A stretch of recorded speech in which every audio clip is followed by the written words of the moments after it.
What if I told you that while making Goodfellas, Martin Scorsese hired actual ex-convicts straight out of prison to play mobsters?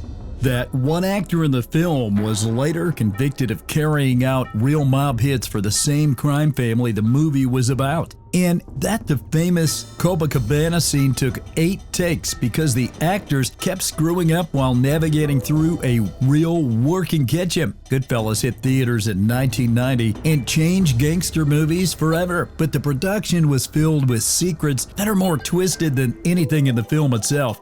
Some of these facts didn't surface until decades later. One involves a shocking confession from the real Henry Hill that completely changed how you view the main character. Starting with something that will blow your mind, Scorsese didn't just want authentic performances, he wanted authentic criminals. According to the screenwriter, Nicholas Pileggi, there was an open casting call for real wise guys, and Scorsese ended up hiring at least half a dozen guys straight out of prison to play background mobsters. These weren't actors pretending to be gangsters, they were actual former criminals playing themselves. But here's where it gets really disturbing. One of these actors was Louis Appolito, a police detective who had a small part as a wise guy in the film. Years later, Appolito was convicted of carrying out actual murders for the Lucchese crime family, the exact same family the movie chronicles. So while you're watching the film, you're literally seeing a real killer on screen who is actively working for the mob that the movie was exposing.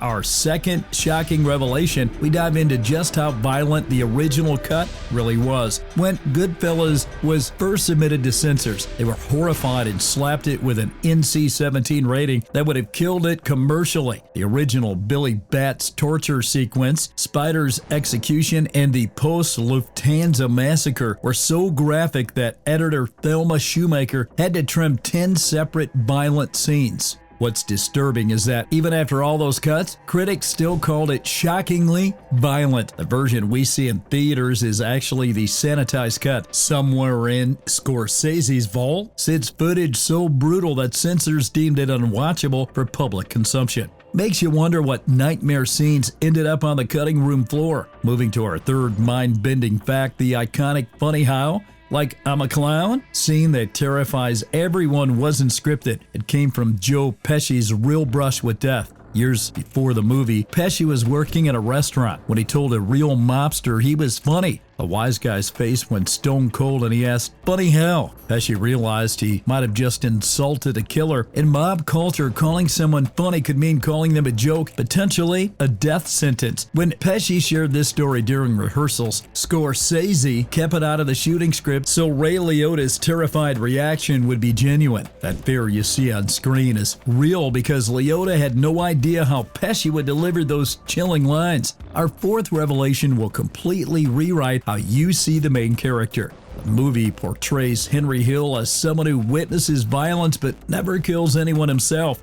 Ray Liotta's character seems almost innocent compared to his murderous friends. That's a complete lie. The real Henry Hill later confessed to federal investigators that he personally murdered at least 3 people on direct orders from Paul Vario. Hill admitted he kept these killings secret from everyone involved in making the film, including author Nicholas Pileggi, who wrote the source book. While you're watching the movie, sympathizing with Henry's character, you're actually rooting for a cold-blooded killer who successfully hid his own crimes from Hollywood. The innocent narrator was actually one of the most dangerous people in the story. At number 5, we uncover the horrifying reason why the massive Lufthansa heist money was never recovered. The film shows Jimmy Burke eliminating witnesses, but the reality was far worse. According to the FBI, Burke systematically murdered at least 10 people connected to the $6 million robbery. This case is still open today. Bodies turned up in car trunks, meat freezers, and unmarked graves across New York. Burke was so paranoid he killed people who weren't even planning to talk. The money disappeared along with everyone who knew where it was hidden. In 2014, 36 years later, the FBI was still making arrests related to the heist. Somewhere in New York, that fortune might still be buried, a treasure that cost at least 10 lives to protect. Number 6 reveals just how obsessed Scorsese was with authenticity in the strangest ways. His mother, Catherine, didn't just appear as Tommy's mother in that diner scene. She actually cooked the real tomato sauce used in the prison cooking sequence because Scorsese didn't trust the prop department to make authentic Italian-American food. But here's the disturbing twist. The same sweet woman cooking for convicted murderers in the movie was also helping her son recreate one of the most violent films ever made. Meanwhile, Scorsese's father, Charles, was on set starching the actors' shirt collars by hand and even slicing garlic with a razor blade in the prison scene. The family that helped create this masterpiece of violence was literally cooking and cleaning for on-screen killers. Our 7th shocking fact involves the real Tommy DeSimone, one who was somehow more terrifying than Joe Pesci's already frightening portrayal. While Pesci stands 5'4" and weighs maybe 140 pounds, the real DeSimone was a 6'2" giant weighing 225 pounds who looked like a heavyweight boxer. According to Henry Hill, DeSimone was considered genuinely insane even by other murderers. He once killed a man for accidentally stepping on a shoe. Fellow mobsters, people who killed for a living, were terrified of him. When DeSimone finally disappeared at age 28, presumably murdered by his own associates, other criminals actually felt safer. The fact that Pesci's smaller, more manic version still terrifies audiences shows how skilled the performance was. At number 8, we discover Robert De Niro's preparation method that bordered on obsession. While Ray Liotta listened to FBI surveillance tapes to perfect Henry Hill's voice, De Niro obtained special permission to call the real Henry Hill directly, despite Hill being in witness protection. De Niro would call multiple times daily, obsessing over how Jimmy Burke held cigarettes, poured ketchup, or gestured during conversations. Hill later said the calls became so frequent and detailed that he worried about De Niro's mental state. The irony is that Scorsese himself only spoke to Hill once during production, yet De Niro was making daily contact to perfect what was essentially a supporting role. Number 9 takes us behind the legendary Copacabana tracking shot that looks effortless but was actually a logistical nightmare. A 3-minute continuous take through the kitchen required dozens of background actors with specific choreography, and if anyone missed their mark, they had to start the entire sequence over. What you're seeing on screen is actually the 8th attempt. By that point, genuine exhaustion and tension were visible on everyone's faces, which ironically made the scene more authentic. That slightly frantic energy you see as Henry and Karen move through the club is partly real stress from a cast and crew who had been repeating the same complex sequence for hours. Our 10th disturbing revelation involves the film's surprisingly low body count despite its violent reputation.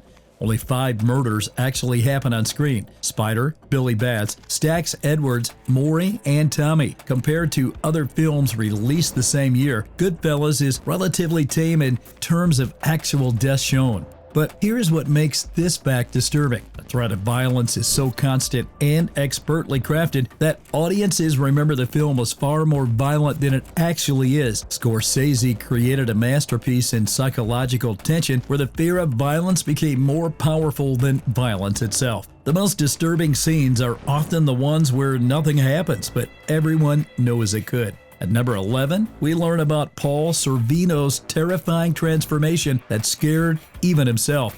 Sorvino almost quit the project because he couldn't connect to his character's cruelty. As a gentle person by nature, he spent 2 months trying to find what he called the kernel of coldness and absolute hardness needed to play Paulie Cicero. The disturbing part was when he finally found it. Transformation was so complete, it startled him. Sorvino later said he passed a mirror one day and was genuinely frightened by his own reflection. He had successfully accessed something dark enough to embody one of cinema's most chilling mob bosses. And that psychological transformation left lasting effects on the actor. Finally, our most shocking fact involves the film's original structure that would have changed everything. shooting script actually opened with Billy Batts celebrating his welcome home party, followed by the visit to Tommy's mother, before cutting to Henry's famous "as far back as I can remember" narration. This means audiences would have seen the victim before the crime, making his later murder even more personal and disturbing. Scorsese's decision to reconstruct the film with the teaser opening, showing Batts already dying in the trunk, was actually the more merciful choice. The original version